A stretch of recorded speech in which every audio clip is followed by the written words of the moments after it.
Welcome back to this World of Warcraft Let's Play. You're Sambo, and joining us, as always, is Seraphis, our Worgen Mage. Say hello, Seraphis. Greetings. Greetings to you, with the swirling vortex of Darkshore in the background there. We haven't quite got down to that part of the zone yet, but we will. Here we are on the Mist's Edge with Withers, our withering and shrinking companion.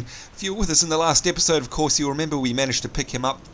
And he gets smaller over time unless you dunk him in water. Very, very cool. Now, just a couple of things before we get on to the questing in this area. And, oh, by the way, there's a copper node. Let's pick that up because, of course, we can't let anyone else steal it. We want our monies. There we go.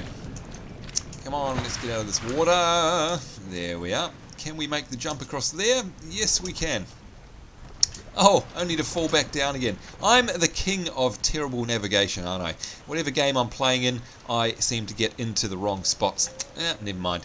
Anyhow, what you guys may not know is that as of this filming, patch 4.2 has dropped in World of Warcraft, and of course that's named Rage of the Firelands. It's a huge patch with absolute tons of new content and quite a number of sweeping changes. There are pages and pages and pages of patch notes, by the way, which are available just on the WoW website. And you're welcome to go along and have a read of there. There's lots of class-changing patch notes there. But a number of the ones that we can go through very quickly here are a couple of the small ones, a couple of neat little things. For a start, by the way, you'll notice down the bottom here, if you log in, that you've lost your keyring. Now, I'm not such a big fan of that because I actually enjoyed having a keyring there, and of course you collect a number of different keys. I had, oh God knows how many, I must have had 40 odd keys probably on my main character from doing all sorts of things in the game around the world, from gaining access to particular dungeons, heroic dungeons, quests, all sorts of things. They're kind of like mini achievements if you like, because they definitely represented a lot of hard work. Well, that key chain has now gone, and what they did was they removed a bunch of keys from the game, and any that were left over they actually put in your bag. So you're now having to carry around, some people are having to carry around a whole buttload of keys in your bag, which was the whole reason they put the keychain there in the first place, was to get rid of inventory items in your bag. So not a big fan of that, to be honest. Having said that though, there are a couple of little neat touches that I am a fan of. One of them is, you might notice, if you now bring up your map, you watch her, let's zoom in on her, you watch what happens when I bring up my map screen. There you go, that is new. You can see there she's actually reading a map. Now that's a very cool touch. Now obviously you're not going to see it if you have your map in full screen mode, of course, but for anyone else, and if you go in full screen you can see that it actually does get rid of that. But for anyone else, they can actually tell that you're reading the map, so other players will see you like this as well. So it's quite handy. And I was in Stormwind the other night on my death night, and I happened to notice somebody standing there looking at a map. I'm thinking, what on earth is that? I've never seen that before in my life. And of course, they are browsing the map. So it's a handy little visual indicator that someone isn't paying attention to the world and they're actually looking around on their map. So I really like that idea. It's a nice little touch. Another really awesome touch that they've happened to have brought in with this patch is another icon that you'll see here. Now, by the way, obviously, let's quickly go through them again. We've got our character screen. Nothing much has changed in there. We've got our spell book and our abilities. Again, not much has changed in there. You've got your talent tree, same as usual. You've got your achievements and you have your quest log, all pretty normal. You've got your guild finder, which is like the dungeon finder, except it's so that you can actually find a guild to join. You've got your player versus player. Now, I'm not sure if this is now because we're level 19 or because we didn't notice it in the past, but there is now this War Games tab here, and I'm not sure if we've covered off what War Games are, but basically they're a really cool idea. They allow you to challenge groups of other players, and as it says here, to a showdown in a battleground or an arena of your choice. So basically all you need to do is get yourself into a group, whether that be 2, 3, 4 or 5, and then target somebody else who's in a group, and you literally click on a arena or a battleground that is available to you, and you can say start war game, and it's like a kind of practice sort of unranked quick little bit of fun, and I really like the idea of that, and I'll definitely be trying that out on my death night and letting you know how that goes. So that's pretty cool. You've got the dungeon finder, that's as per normal. We have a new button here for raiding. It brings up the raid window. It's just the same raid browser and raid window as it was before, but there's now a button on the interface. But the most important thing that's been added now, and I really like this, is this. It's called the Dungeon Journal. You can hit Shift J to bring that up, and as it says there, you use this to view information about Cataclysm dungeon and raid bosses, including their abilities and treasure. So this definitely bears talking about. Now, the biggest thing here, the biggest caveat, is that it is only for Cataclysm. So all of the classic stuff hasn't actually been added to it yet, but I'm guessing that it will be. But look at this. If we bring it up, it comes up with this window, and by the way, there's a search field up the top here, so you can search for stuff. But for a start, it splits it up into dungeons and raids, and these are the ones that are, like it says, added in Cataclysm. And basically what it does is list them, and you can go in here and find out a whole bunch of stuff about the instance, the mobs, and the loot. Now, a lot of people use Atlas. Now let's quickly bring up this add-on called Atlas, and I know I've shown it to you guys before, and I've given you the link. Come on, open up, there we go. It's the first time it's loaded since I updated the add-on for the patch, so that's why it's being a little bit weird. But let's take something like, I don't know, Wailing Caverns, that'll do. So as you know, Atlas shows you a map, it shows you a list of all the bosses in it, and it also has this thing called Atlas Loot. So you can actually click on a boss or any named character here, and you can see the items that actually drop, and you can link them and all the rest of it. Now that's only been available in Atlas and Atlas Loot, and of course what it doesn't do, it doesn't actually tell you about the fight, any of the specifics for fighting the particular bosses that you come up against. It just shows the map and their loot list. Well, now built into the game is this. So let's take, for example, Dead Mines. There we go. So what it does is a whole bunch of stuff, and this is great. Now for a start, you've got to toggle up the top here, heroic or non-heroic, and we'll talk about that in a minute, but make sure you're looking at the right one. It has a little picture of it. It actually shows you a map of the Dead Mines itself, and you can see any different levels that are in the dungeon. And of course, you know, there were a lot of dungeons in the game that didn't have maps. It was very hard to follow yourself around. But now they're here, and not only that, but it actually has the bosses marked where they are, and when you hover over them, it actually tells you their name and a little bit of background lore about them. And of course, you know how much I love my lore, so I absolutely adore the fact that this is all available now in the game. So for example, there's Cookie. Anyone who's run the Dead Mines before will know all about Cookie, and it gives you a little background on him. Now, what it also does is allows you to click on them, but I'll show you that through a different interface in a minute. So it also gives a little spiel down the bottom there, just explaining about the background of the dungeon. It has the map, and then of course here it lists all of the bosses. So for example, here's Captain Cookie. Now notice this, if I click the heroic button, what happens? You can see down the bottom there, it's added in a boss.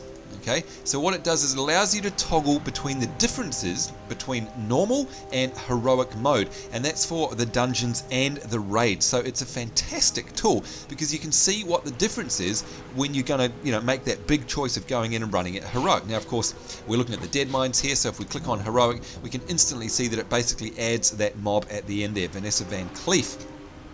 So let's keep it on heroic, or no, actually let's keep it off heroic for a minute because I want to describe something else. So what happens if you click on a boss? Well, a number of things. Firstly, you get to see the boss. Look at that, there it is. Its actual model appears and its name. It actually tells you then about all of their abilities, and this is an absolutely amazing resource. This boss has 2 phases, and it's listed here, stage 1 and stage 2. If we click on stage 1, look at this, it's actually the abilities that he uses. And then if you drill down on them once more, it actually tells you what they do. So in this case, it's called Fists of Flame, and Glubtok shrouds his fist in flame, causing each of his melee attacks that land to deal 9 fire damage. Additionally, when Glubtok lands a melee damage attack, he will sometimes deal 28 fire damage and knock up enemies within 5 yards. So it gives very specific descriptions about what it is that he does. And of course you can see here stage 2, it actually says, hey, at 50% health, he blinks to the center of the room and levitates in place. He then begins to cast Fire Blossom and Frost Blossom spells randomly throughout the room. And then it lists Fire Blossom, and it also lists Frost Blossom, and it tells you exactly, look at the detail here. Launches a Frost Blossom at a random location in the room that lands 2 seconds later, when the Frost Blossom lands, it deals 14 frost damage, reduces movement speed by 40%, blah, blah, blah, blah, blah. It tells you all of that stuff. Now, don't forget, we're in non-heroic mode here. So you can see here it's saying that these melee attacks up here we talked about earlier deal 9 fire damage and 28 fire damage. If I click heroic mode, look at this. Now, heroic is for level 85. You can see that these numbers here instantly change to 1,000 fire damage. And when he lands a melee attack, he'll sometimes deal 20,000 fire damage. So you can toggle, there we are, 9 and 28 respectively, 1,000 and 20,000. So you can toggle between the different modes and see exactly what they do. But that's not all, folks. Guess what else there is? That's right, there is a loot list. See down the side here, you've got a skull, you've also got a chest. If we click on the chest, look at that. It actually has the actual items that drop from this boss. And you can hover over them, and of course it tells you exactly what they are. And once again, we can see here Buzzer Blade deals 13.7 damage per second. If we click heroic mode, not only does it add items in there, look at the difference between the two. You can see it goes from 3 to 5, but now this one here is now a level 85 item. And you can see in heroic mode, obviously designed for level 85, it actually updates that loot list. Not only that, but if we control click on it, it shows us. It actually shows us what these things look like. So they just behave like any other links in the game. And there's our big shoulder pads there that you can get from it as well. And not only that, but if we go into chat, let's go into guild chat, just so we don't spam the local area. If we hold shift, there we go. You can link them in your chat. Oh, hang on, we're not in guild chat. Silly me. We will say it in say. We can link it in chat. There we go. And they have linked in the chat window. So you can see this is an absolutely amazing tool. It's taken care of Atlas and it's taken care of loot list. And not only that, but you can actually filter, look at this, filter the gear by class. And this is fantastic. So if I think to myself, what can I use here? Like what's relevant to me, not only does it list it here and say, well look, that's plate, and I don't know if you can see this in the YouTube video, but it's listed in red there, so we know automatically we can't use it, but I can filter this for a mage, and look at that, none of them. If I want to, I can filter it for a shaman, or for a hunter. Now, I'm not sure if I can filter it for many multiples at once. No, I can't. But you can just click that filter off and see them all if you want to. So it's very, very cool. Now, by the way, the reason I wasn't able to use any of those is because I had it in heroic mode, so it knows that I'm not high enough level. If I now go mage, you can see I've got one. One of those things is useful to me. Now, why is this of any use? It's because if you're in a dungeon run, you know that there's no point rolling need on the other two. All right. So in other words, the Buzzer Blade, you know, there's not really any point me doing. I'm not going to be able to roll need on those. So it's an absolutely amazing tool. Now, let's go back to home, go back to the Dead Mines, and go back to the map. Obviously, these bosses that are here along the way, if I click on it, look what happens. It takes us straight to that boss. So here's Helix Gearbreaker. Here is his gear that he drops. Again, I can view it in the wardrobe, I can link it, I can do all sorts of things, or I can actually see what he does. And there we go. He's got 2 stages, and once again it explains exactly what he does. And some of these boss fights, you can see here, there's a lot of information, they're very complex. Now obviously if we go back home and go to a very high level dungeon, like let's take something like, I don't know, the Vortex Pinnacle here, and we can see the difference between heroic and non-heroic. We've got our map we can look at, we can go to that boss, and you can see what he does. Now in the higher levels it actually gives warnings as well. For example, on the side here it's got an exclamation mark saying, hey, this is important, make sure you read this. And you can tell it's important because here's something that actually says that it's doing 10,000 damage over and over and over, so you want to know about that. Let's go to another boss, say the last one here. There's a couple of warnings. Deadly, it says. Let's have a look at this ability. Supremacy of the Storm for this boss here, Assad. Assad calls down an immense storm of lightning, inflicting, get this, 20,500 nature damage every half a second on every player on the platform for 6 seconds. So, you know, this is just great because it's warning everybody. If you go into a dungeon and you're in a pickup group with random people, not your guild, you can say, hey, does everyone know the fight? No, cool. Well, you know what, go into the dungeon journal and just have a quick read of it. And if we go to heroic mode, you can see it even adds another one there. And that's got, hey, it's heroic difficulty only, and there's a magic effect. So nobody has an excuse for not knowing the fight. And again, here's a list of all the loot that's available. I can filter it by my class and see, okay, there's 3 items in there that are going to be a use to me. So I just had to talk about this because, again, it's got flavor text, it's got lore, it's got a map, it's got a loot list, and it's got an ability list for all of these dragons and mobs and all the rest of it.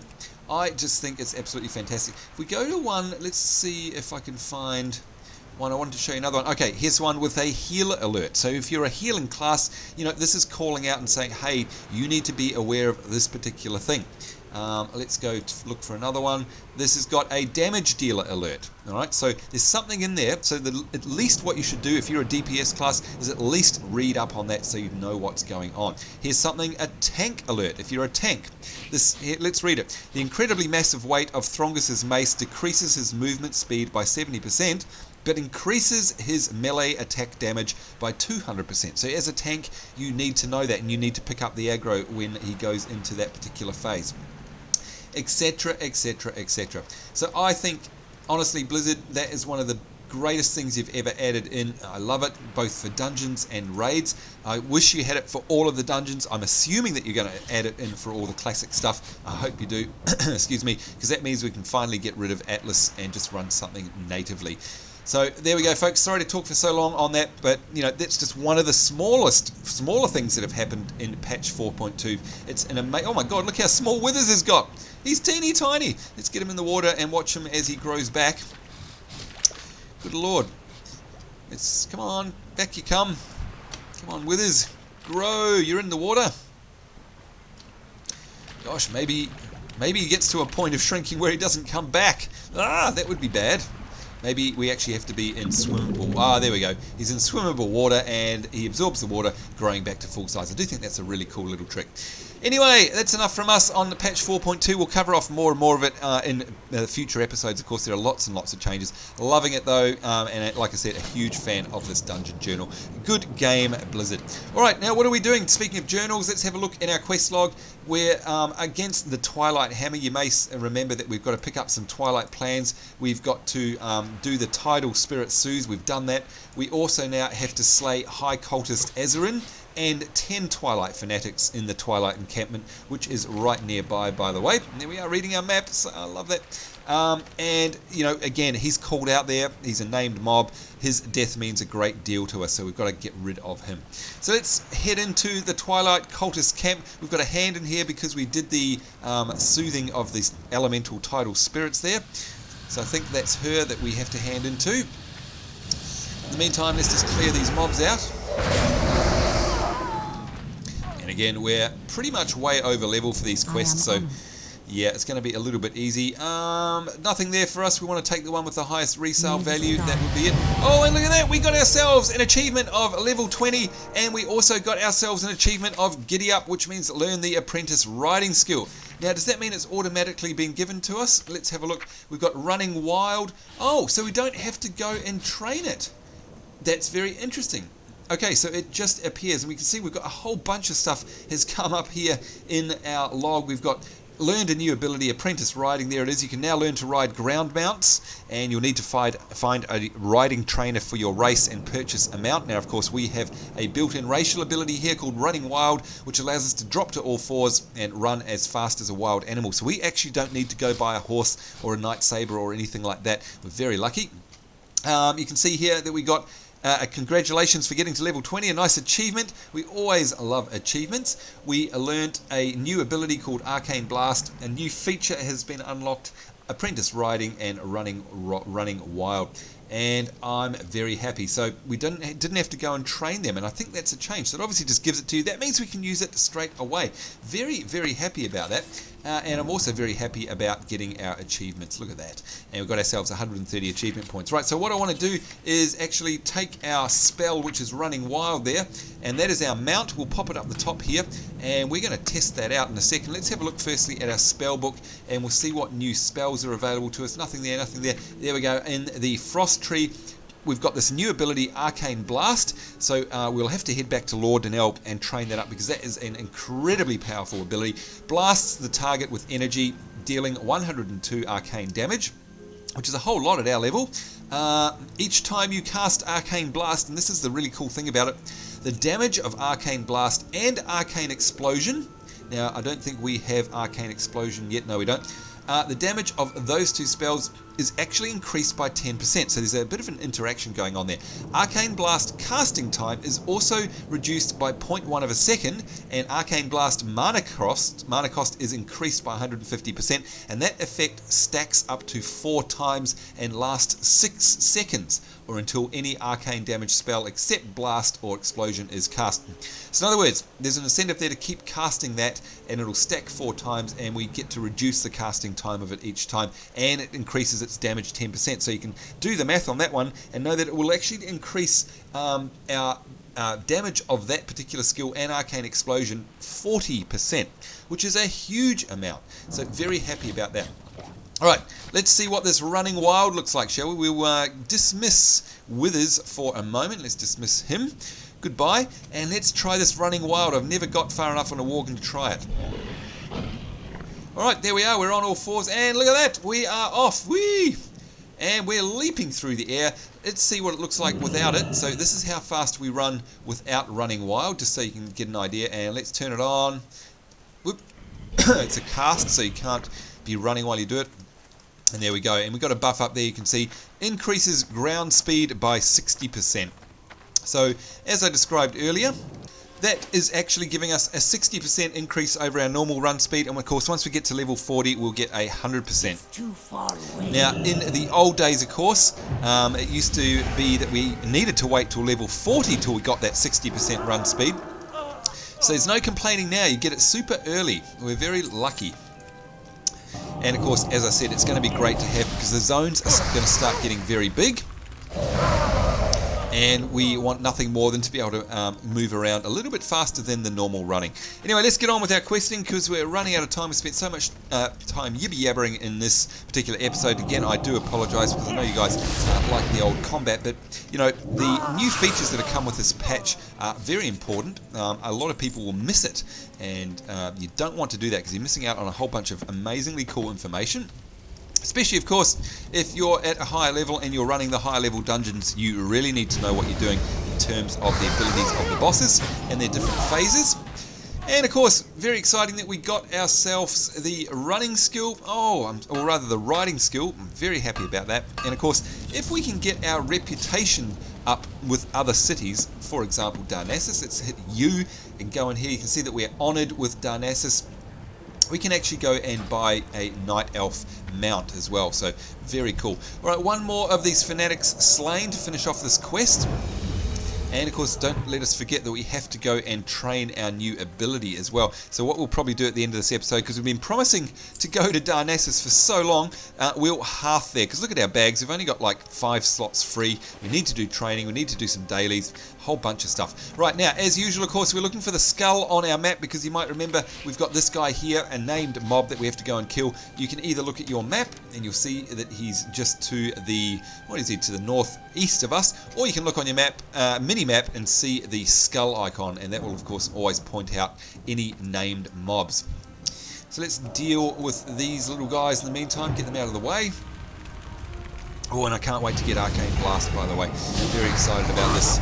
We're really starting to get somewhere. Once you hit level 20 in WoW, you know you're sort of in here for the long haul. Good things start happening. You start getting a whole bunch of really, really cool abilities. There he is. There's our named... No, is that the named guy? I think it is. Yep, that's him. That's who we need to slay. There we go. And he's got a very cool helm, by the way. And what was he doing here? Some kind of portal. Very interesting. Alright, so where do we need to head back to? We need to head back to Lordanelle. Do you know what that means? We can run there with our Running Wild. Let's do just that. There we go, Running Wild. Whee! Woohoo! We are super speeding along. This is much better. Now, of course, it's a lot slower than 100%, but it's much faster than, 100% speed increase. It's a lot faster than running as normal. And I kind of like the animation. It's a bit bizarre, isn't it? Dropping to all fours. Let's take a bit of a scenic route, because I can see over here we've got some copper. We want to pick that up, of course. Never leave the money behind. Now, if we were on a horse, we would be dismounting then if we were doing any actions like getting ourselves into combat or doing mining. But because, of course, we don't have a horse, so to speak, or a tiger or an elephant or an elk or whatever, it's a bit weird because you're kind of not dismounting, you're just basically standing up. So yeah. And look at this, we've got clouds rolling in, we've got the stars in the sky, we've got the lovely Darkshore music in the background, we've got the little mottled does. Oh, and of course we've got the festival over there, and we're going to be able to do some of the quests, kick them off once we get into Darnassus proper. And no doubt we'll have to come over here, or back here, and do some stuff. And of course we've already done the flame there, so that's cool. And look how much faster it was to get back to our settlement of Lordanelle. How much better is it with the running skill? Now, speaking of level 20, there's another thing that occurred with the launch of the patch. And this is a super important one, by the way, because if you're not playing WoW, this is going to be of great interest to you. Now, neither of these we can use because they're leather, so we're just going to take the most expensive one to sell to a vendor. Hello, Sentinel Alendra. And the Twilight plans, yes, we collected your plans. Jolly good, lots of XP and lots of money. And she's got a follow-up quest for us in aid of the refugees. What does she want us to do? I want you to speak to Princess Alenia at the refugee camp.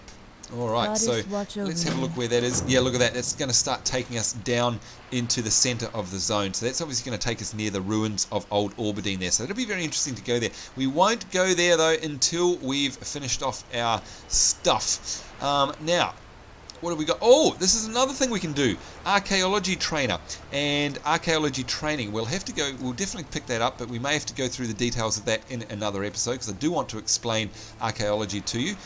Somewhere around here we've got a mage trainer. There we go. Yes, we have. Let's train up our new mage skill, which of course is Arcane Blast. We definitely want that. We are bound by a common enemy. Yes, we are bound by a common enemy. And there we go. Arcane Blast. There it is. And we'll do a lot of explaining on that once we start combat. Do we get a new talent point? No, we get our next one at level 21. That's okay. We want to make sure we're repaired up. Here we are, repair everything. Sell off our junk. And also sell off any white items or any soulbound items that we can't use that we got from questing. That cloak we don't want either. That's a white item there we can sell. That's a soulbound dagger with stamina and intellect. We will actually sell that. We've got some cheese. I'll get rid of that. Just trying to make room in our bags, basically. There we go. We've got to do lots of crafting as well. So I think we've picked up all the quests that we can around here as we run around the very beautiful outpost of Lordanelle. It's time to say goodbye to it very soon. Alright. So we've got our new ability. Maybe we can actually quickly do. How much time we got? We have got a couple of minutes. Maybe we'll pick up this archaeology and we'll explain it. So, first thing we need to do is pick up Apprentice Archaeology. And there we go. That's all we can get for now. And we'll go into our spell book here. And hopefully we've got 2 new abilities. Where is it? Professions, Sambo, you silly bitty. There we go. Archaeology and Survey. So, let's drag these to our bar. There we go. Now, if you hover over archaeology, it tells you there, allows an archaeologist to find artifact fragments and complete fragments up to a maximum potential skill of 75.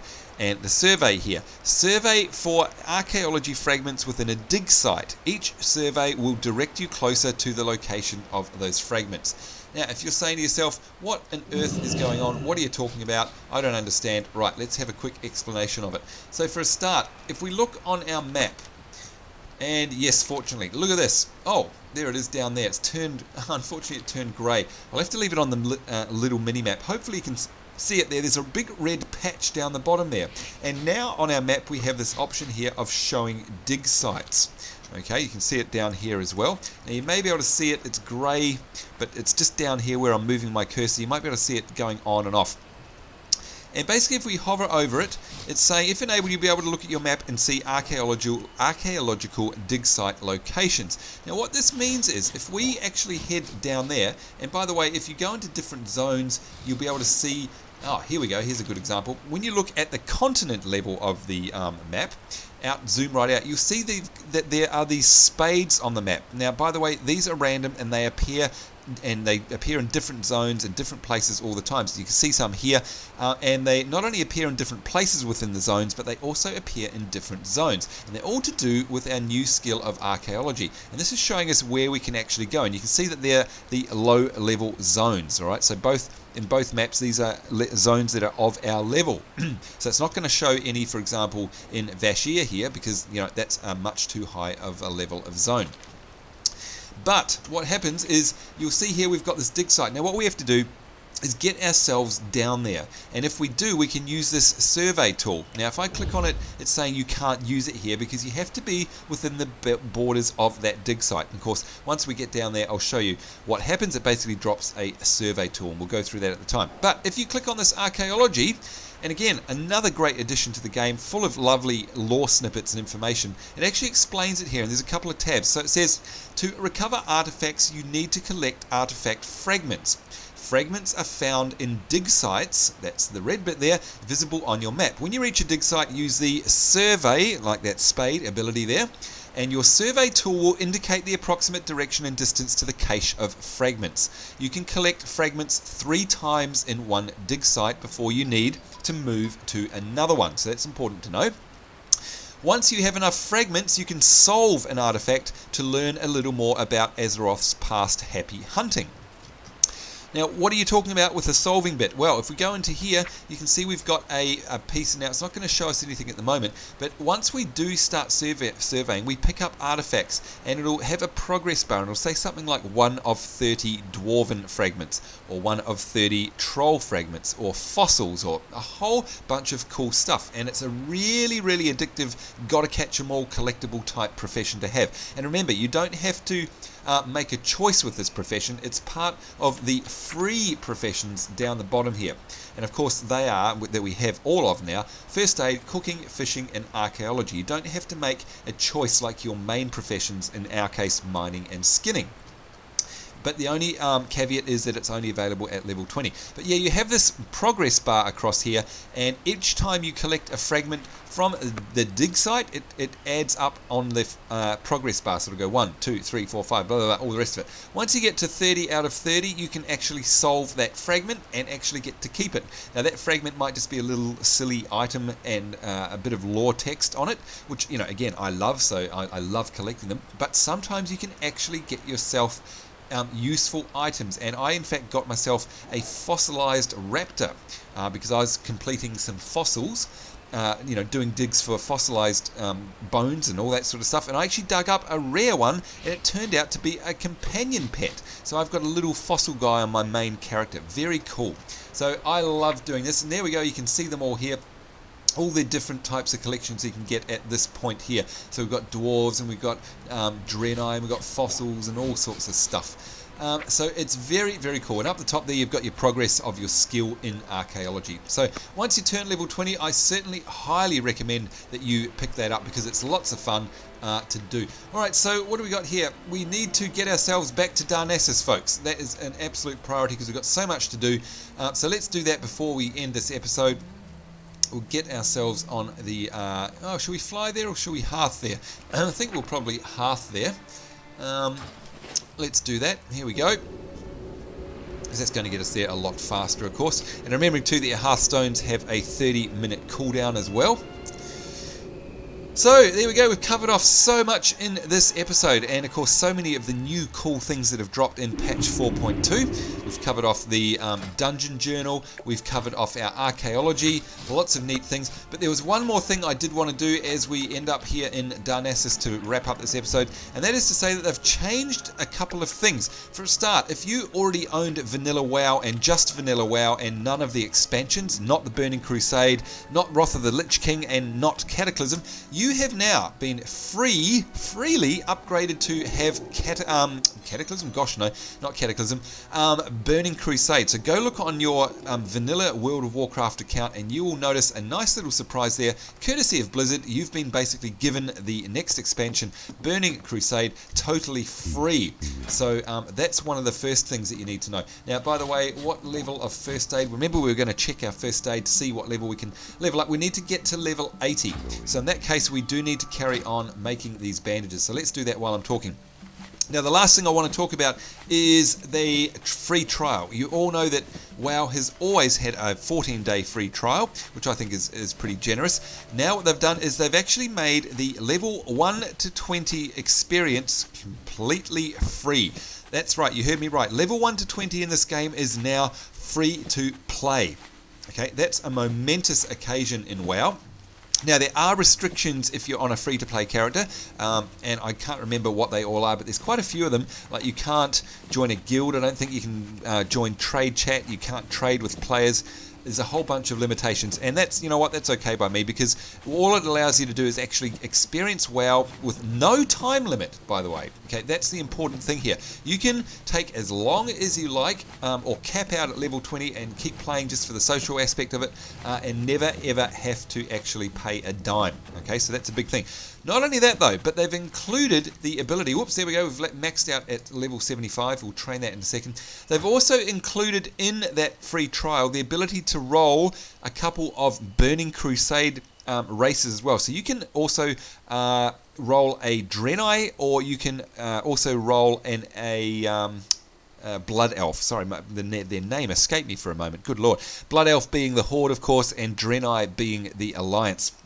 So even though it's a free trial from 1 to 20 and you don't get the Burning Crusade with it, you can actually roll a Burning Crusade character. So if you haven't tried WoW before, if you've been watching our Let's Play series and you thought to yourself, you know what, I don't want to pay a subscription, go create an account, roll yourself a character, and you can play for as long as you like, up to level 20. So I think, you know, that is, again, fantastic of Blizzard. All right, can we train yet? Journeyman level 50, there we go, we want to train that up, there we go. And now can we learn anything? We need to get to level 80 in order to be able to train up more. So let's create the last of our bandages here, and we want to try and get to level 80. Are we going to have enough bandages? No, we didn't. After all that, so we need to get 3 more skill points. What I did make in the meantime, of course, is an abundance of heavy linen bandages, and you can see I've got 48 of them there. I'm going to probably get rid of 28 of those. May sell them on the auction house. I'll go see what the price of them is like, but we might just end up selling them to a vendor. Alright, so off camera, I've got a lot to do. We're going to do a lot of crafting here. We've got to turn our copper ore into bars. I won't put you through that, watching the progress bar go from left to right. We're going to pick up our... let's see if we've got any mining training that can be done. I don't think so. What's your story?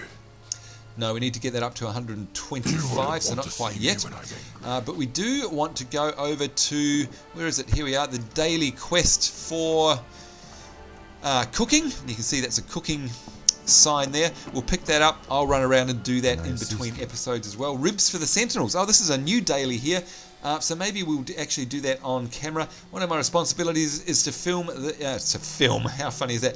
To feed the Sentinels of Darnassus. Use the uncooked ribs near a stove or a campfire to cook them, and use them to feed 5 Darnassus Sentinels. And of course the Sentinels wander around Darnassus, so we've got to feed them up. We get ourselves a cooking skill and a couple of chef's award, so we'll definitely pick that up. We'll also go do the fishing daily off camera as well. So lots for us to do, and got to visit the auction house. Oh boy, now that we're level 20, things start getting very cool from here on out. So I certainly hope you're excited to join me in the next episode. We're just at the beginning of our adventure here. So much to do in the wonderful world of Warcraft. Thank you very much for sitting through that particularly talky episode, going through all those new features. I certainly hope you appreciate all of those, and that you leap on and check them out if you haven't played for a while. But of course, until the next time, it's me, Sambo, and Seraphis, our Worgen Mage, saying certainly hope you're having a great day. Until next time, we'll see you later, and bye-bye.